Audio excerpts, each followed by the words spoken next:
5 September 2025ના રોજ થિયેટરમાં release થવા જઈ રહેલી ફિલ્મ ધ બેંગાલ ફાઇલ્સ એક પછી એક મુશ્કેલીઓમાં મુકાઈ રહી છે.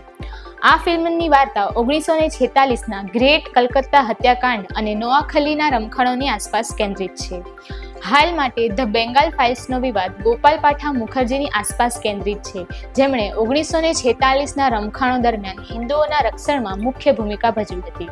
ત્યારે હવે તેમના પૌત્ર શાંતનુ મુખર્જીએ દિગ્દર્શક અને લોકો વિરુદ્ધ FIR નોંધાવતા ફિલ્મમાં તેમના દાદાને એકઠા કસાઈ ગોપાલ પાઠા કહીને તેમના વારસાનું અપમાન કરવાનો આરોપ લગાવ્યો છે.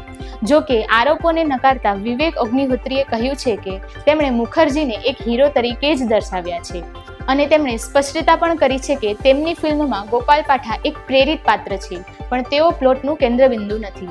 તેમણે વધુમાં એ પણ કહ્યું કે મારે ગોપાલ મુખર્જીના જીવન રાજકારણ સાથે કોઈ લેવા દેવા નથી અને મેં તેમને એક હીરો તરીકે બતાવ્યા છે. હું ગોપાલ મુખર્જીનો ખૂબ આદર કરું છું. તેમના પૌત્ર TMC સાથે કામ કરે છે ત્યારે એક મજબૂરી છે, માટે તેઓએ કાયદેસર રીતે આરોપ લગાવ્યો છે અને અમે તેઓને કાનૂની જવાબ આપી રહ્યા છીએ. ગોપાલ પાઠાના પૌત્ર શાંતનુ મુખર્જીએ એક ઇન્ટરવ્યૂ દરમિયાન પોતાના દાદાજી વિશે વાત કરતા જણાવ્યું હતું કે તેમના દાદાએ ગ્રેટ કલકત્તા હત્યાકાંડ દરમિયાન હિન્દુઓને લૂંટારૂ મુસ્લિમ તોફાનીઓથી બચાવવા માટે હથિયાર ઉપાડ્યા હતા, પરંતુ તેમના મનમાં મુસ્લિમો પ્રત્યે કોઈ દુષ્ટભાવ ન હતા.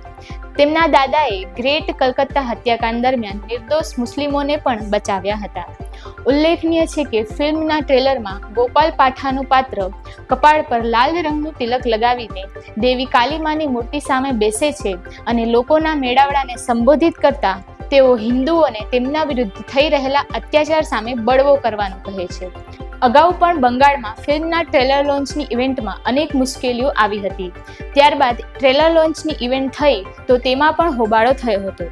મનોરંજનને લગતી આવી અપડેટ જાણવા માટે જોતા રહો સીધીખબર.com.